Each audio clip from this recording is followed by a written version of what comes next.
Bismillahirrahmanirrahim. Assalamualaikum warahmatullahi wabarakatuh. Alhamdulillah, assalatu wassalamu ala rasulillah wa ala alihi wa sahbihi wa mawalah, amma ba'd.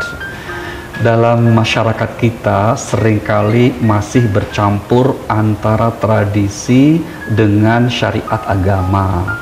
Nah, ada orang yang ketika membangun rumah kemudian hendak menempati rumah baru tersebut, misalnya dengan masih melaksanakan tradisi memotong ayam hitam, misalnya ada yang sering disebut ayam cemani. Tak hanya memotong ayam cemani, ternyata masyarakat Indonesia kerap melakukan tradisi unik dalam menempati rumah baru. Dan tak jarang beberapa di antara alasannya masuk akal secara logika. Berikut tradisi yang dihimpun oleh tim Jendela Islam. Tradisi yang pertama, biasanya menentukan tanggal baik atau weton untuk menentukan pindah rumah. Entah apa esensinya, namun secara logika dapat dipahami ialah dengan memilih hari, kita bisa memilih tanggal untuk cuti dari pekerjaan kita, sehingga pindahan tidak terburu-buru dan tak ada barang yang tertinggal.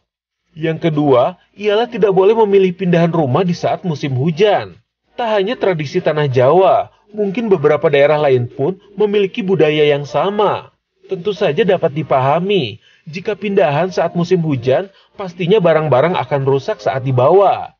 Bahkan kendaraan pengangkut pun bisa tergelincir karena jalan licin sehabis hujan. Yang terakhir ada ubo rampe, yakni seperangkat alat yang meliputi tikar, lampu teplok, air, serta bunga dalam kendi, hingga kuali. Kuali ini tidak boleh kosong ya sahabat muslim, biasanya harus diisi dengan beras, bawang merah, bawang putih, cabai, gula, dan garam. Dalam tradisi Jawa, kuali melambangkan terpenuhinya kebutuhan penghuni rumah. Namun secara logika, paket beras dan bumbu tersebut ternyata adalah resep nasi liwet loh sahabat muslim, yang tentu saja memberikan opsi kepraktisan. Kuali atau kendi tadi tinggal ditambahkan air, lalu dimasak di atas api, dan jadilah nasi liwet dadakan.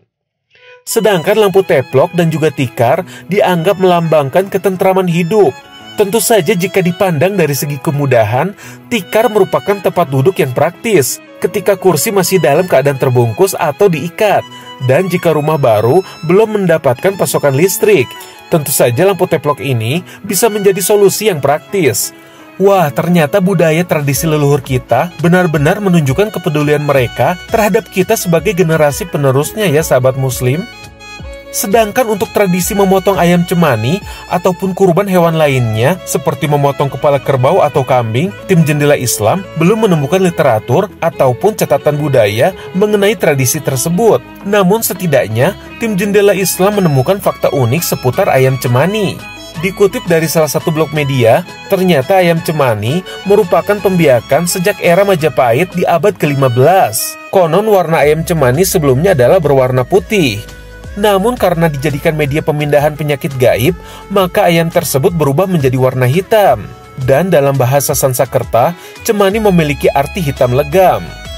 Fakta unik lainnya, ternyata ayam cemani memiliki kekuatan magis, yakni diantaranya dapat mengangkat kekuatan santet dari seseorang. Lalu apa ya kaitannya selamatan rumah baru dengan memotong ayam cemani? Mari kita simak pemaparan Kiai Haji Ali Nurdin. Nah, bagaimana dalam pandangan agama seperti ini? Tradisi pada dasarnya bukan sesuatu yang dijauhi dan dilarang dalam agama, sepanjang tradisi tersebut tidak bertentangan dengan syariat. Namun kalau tradisi yang jelas bertentangan harus kita hindari. Nah, bagaimana dengan tradisi seperti orang selamatan? Orang selamatan, kita berdoa bersama, bersilaturahim, mengundang saudara-saudara kita, apakah dia fakir miskin, anak yatim, atau tetangga-tetangga dekat, kawan sahabat kita, untuk berdoa, tentu itu sesuatu yang bagus. Tapi kalau harus kemudian ditambah dengan keyakinan, ini supaya beruntung, rumah supaya menjadi rumah yang baik, harus saya potong ayam cemani, itu yang tidak boleh. Kalau motong ayam biasa untuk disedekahkan bagus-bagus saja, tapi kalau mengharuskan sesuatu yang tidak diharuskan dalam agama dan merasa bersalah kalau tidak melakukan itu yang dilarang. Karena apa? Cukuplah kita kemudian merujuk kepada ajaran agama yang sebenarnya sudah sangat lengkap. Maka kalau kita berkumpul bersama untuk berdoa, memohon kepada Allah agar kiranya tempat tinggalnya menjadi tempat tinggal yang berkah, maka itu sesuatu amalan yang baik-baik saja. Ya bahkan sering-sering pun juga lebih bagus, karena memang rumah tinggal kita itu penting bagi kita semuanya yang menempatinya. Tentu harapan kita ini menjadi tambah keberkahan dan kebaikan kita, tapi alangkah bagusnya harus sesuai dengan koridor agama. Tidak perlu harus menambahkan sesuatu yang kemudian bertentangan dengan agama. Kalau itu tetap dilakukan, maka seyogianya kita bisa menghindarinya kalau seandainya bertentangan dengan agama. Tetap berdoa, istiqomah dengan kebaikan, kunci agar rumah kita menjadi berkah. Wassalamualaikum warahmatullahi wabarakatuh.